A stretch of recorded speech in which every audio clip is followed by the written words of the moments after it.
Assalamualaikum warahmatullahi wabarakatuh. Halo, saya Resti Paujiah, mahasiswi Pendidikan Sejarah Fakultas Keguruan dan Ilmu Pendidikan Universitas Sultan Ageng Tirtayasa.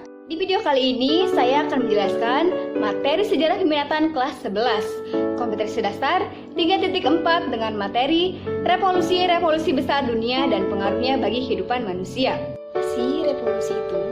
Nah, revolusi adalah perubahan sosial dan kebudayaan yang berlangsung secara cepat dan menyangkut dasar atau pokok-pokok kehidupan masyarakat. Dalam revolusi, perubahan yang terjadi dapat direncanakan atau tanpa direncanakan terlebih dahulu. Revolusi yang pertama yaitu ada Revolusi Amerika.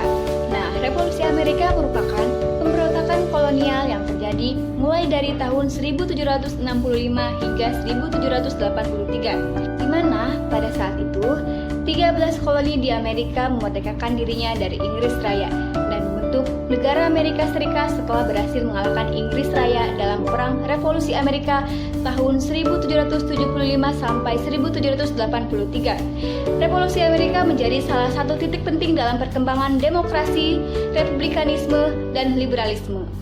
Latar belakang terjadinya Revolusi Amerika ini didasari karena adanya pemberlakuan berbagai pajak bagi rakyat Amerika oleh pemerintah Inggris. Sebagaimana kita ketahui dalam sejarah, bahwasannya rakyat Amerika adalah kaum imigran yang berasal dari daratan Eropa, khususnya dari Inggris. Kenapa mereka ingin hidup di benua Amerika? Karena ingin mempunyai kebebasan dalam berbagai kehidupan seperti dalam bidang politik dan ekonomi. Yang kedua yaitu timbulnya paham kebebasan dalam berbagai bidang. Dan sebagai puncak dari pemberontakan rakyat Amerika terhadap Inggris ini, ada sebuah peristiwa yang sangat bersejarah, yaitu The Boston Tea Party 1773. Yang terakhir, terjadinya peristiwa The Boston Tea Party 1773. Peristiwa ini terjadi di kota Boston. Dulu pernah ada sebuah kapal dagang yang bermuatan teh. Orang-orang Amerika ini suka dengan teh, tetapi untuk membeli tehnya ini mereka membeli dengan sangat mahal. Kenapa? Karena ada pajak yang harus dibayar oleh rakyat kepada negara Inggris. Jalannya Revolusi Amerika ini bermula dari idenya Thomas Paine dalam bukunya Common Sense. Pada 4 Juli 1776, koloni Amerika menandatangani Declaration of Independence. Pernyataan kemerdekaan Amerika menimbulkan ketegangan dan peperangan. Pasukan Amerika berhasil mengalahkan pasukan Inggris. Kemudian, pada tanggal 3 September 1783, Inggris menandatangani perjanjian perdamaian Versailles di Prancis. Ke-13 koloni Amerika menyepakati Undang-Undang Dasar semua wilayah koloni di bawah Negara Serikat United States of America. Ini ada foto Thomas Paine dan bukunya Common Sense, kemudian ini teks dan gambar suasana Declaration of Independence. Adapun pengaruh Revolusi Amerika ini bagi kehidupan manusia, diantaranya berkembangnya sistem demokrasi. Sebagaimana kita ketahui, sebagian besar di dunia menerapkan sistem demokrasi. Kekuasaan ada di tangan rakyat, oleh rakyat, dan untuk rakyat, bukan lagi dikuasai oleh seorang raja. Pengaruh yang kedua yaitu pengakuan dan penegakan hak asasi manusia, bahwasannya setiap manusia memiliki hak, seperti hak untuk hidup, hak untuk mendapatkan pendidikan, hak untuk mendapatkan kekuasaan. Pengaruh yang terakhir yaitu menginspirasi negara jajahan untuk berjuang mendapatkan kebebasan dan kemerdekaan. Kedua, Revolusi Prancis. Apa sih Revolusi Prancis itu?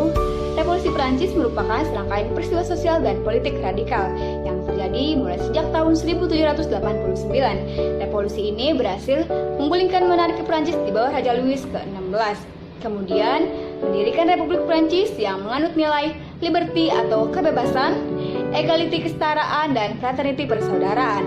Dan revolusi ini berujung pada naiknya Napoleon Bonaparte sebagai Kaisar Prancis. Jalannya Revolusi Prancis ini diawali pada tanggal 17 Juni 1789. Sebagian anggota Etats Generus membentuk Dewan Nasional sebagai Dewan Perwakilan Rakyat Prancis. Dewan Nasional menuntut peran politik yang seimbang, pengakuan hak-hak rakyat, dan pembentukan undang-undang. Raja Louis ke-16 berusaha membentuk Dewan Nasional. Rakyat menolak pengukuran simbol absolutisme raja pada 14 Juli 1789.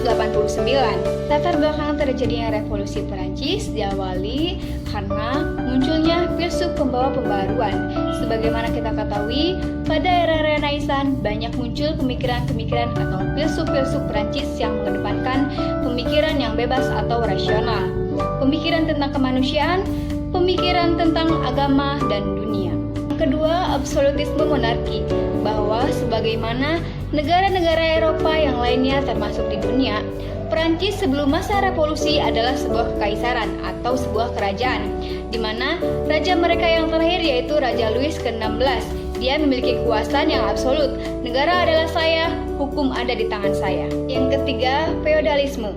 Artinya, kekuasaan ada di tangan kaum bangsawan. Pada masa itu, ada 3 tingkatan masyarakat. Yang pertama, kaum elit itu adalah kaum bangsawan. Yang kedua, kaum agamawan atau para pendeta. Yang ketiga adalah orang-orang biasa. Nah, orang-orang biasa ini menentang adanya pembagian masyarakat seperti itu. Yang terakhir, karena keuangan negara mengalami defisit atau kekurangan anggaran. Kenapa hal ini bisa terjadi? Karena pada saat itu, borosnya keluarga kerajaan memakai uang untuk berpoya-poya, membeli barang-barang untuk kepentingan pribadi.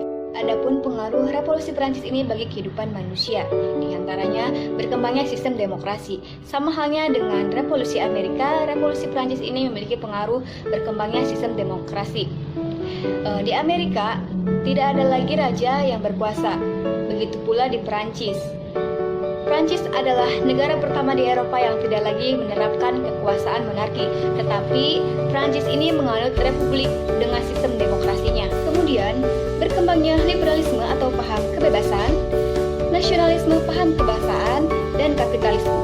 Berkembangnya sistem rule by law, bahwasannya yang menjadi landasan hukum itu bukan dari seorang raja, tetapi dari hukum. Jadi, yang menjadi panglima adalah hukum, bukan lagi kekuasaan raja. Penghapusan sistem feodal. Tidak ada lagi tingkatan-tingkatan masyarakat berdasarkan garis keturunan bangsawan dan agamawan, tetapi semuanya sama, adanya persamaan, persaudaraan, dan adanya kebebasan. Yang terakhir, kapitalisme semakin berkembang. Bahkan hal ini bisa kita rasakan sampai hari ini, bahwasannya pengaruh dari pemodal yang memiliki banyak uang untuk mendirikan industri ternyata pengaruhnya sangat besar, dapat mempengaruhi dunia. Sekian penjelasan materi dari saya, semoga bermanfaat. Wassalamualaikum warahmatullahi wabarakatuh.